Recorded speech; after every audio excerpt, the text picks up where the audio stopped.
नमः शंभवाय च मयो भवाय च नमः शंकराय च मयस्कराय च नमः शिवाय च शिवतराय च।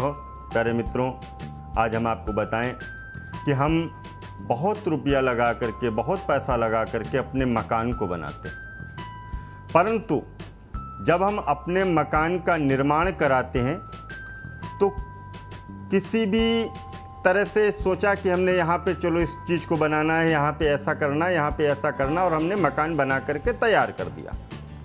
परंतु मित्रों, वास्तु की दृष्टि में कुछ स्थान इस तरह के होते हैं कि अगर वहाँ पर उस स्थान के साथ साथ दूसरी किसी वस्तु का वहाँ पर चयन कर दिया जाए तो हमको उस मकान में रहने का जितना लाभ नहीं मिलेगा उससे ज़्यादा तो हानियाँ होने लगेंगी। इसी विषय को आपको मैं बताता हूँ कि घर के आग्नेय कोण में, आग्नेय कोण पूर्व व दक्षिण का जो कोना होता है उसको घर का आग्नेय कोण बोलते हैं।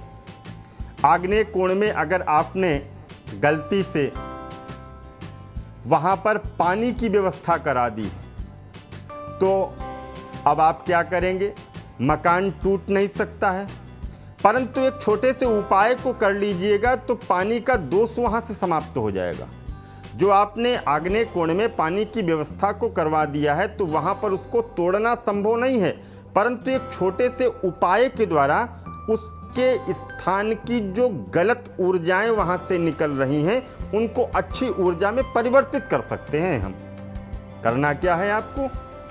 आपको एक छोटा लाल बल्ब वहाँ पर लगाना है, और वह छोटा लाल बल्ब जब उस कोने में, उस दिशा में लगा देंगे आप, उस बल्ब को ऐसा करिएगा कि 24 आवर्स वह बल्ब वहाँ पर जलता ही रहे।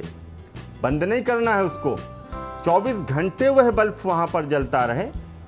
तो वहाँ पे यह जो जल का दोष लगा हुआ है आपका आग्नेय कोण में, यह दोष धीरे धीरे समाप्त हो जाएगा।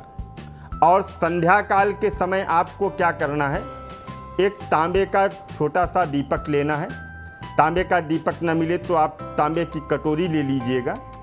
उस तांबे की कटोरी में खड़ा करके एक दीपक रखना है, घी की बत्ती जलानी है उसमें, और शाम के समय घर का कोई भी सदस्य जहाँ पे जल का स्थान आग्नेय कोण में आपने बना रखा है उस स्थान पर जाकर के आपको वह दीपक संध्याकालीन समय में, संध्याकालीन का मतलब जब सूर्य अस्त हो रहे हों और रात्रि का प्रवेश हो रहा हो, उस समय, जिस समय हमको आवश्यकता होती है स्वतः ही कि घर में अब हमको लाइट की व्यवस्था करनी है। जैसे ही शाम होती है तो हमारा हाथ स्वतः ही उस स्विच पे पहुंच जाता है जिस स्विच के माध्यम से वह लाइट जलने लगती है। उसी समय आपको भी उस दिशा में तांबे के दीपक में एक दीपक जलाना है और दीपक जला करके प्रणाम कर लेना है। यह क्रिया आप करते रहिएगा, आपको लाभ मिलेगा। और वहाँ जो आग्नेय कोण में आपके द्वारा यह गलती हो गई है, इस गलती को बिना तोड़े फोड़े वहाँ पर यह उपाय करेंगे तो आपको वहाँ जो गलत प्रभाव आपके जीवन में आ रहे हैं ये अच्छे भावों के साथ में आपके साथ में बदल जाएंगे। इसी के साथ सभी को जय माता दी, जय माँ गंगे।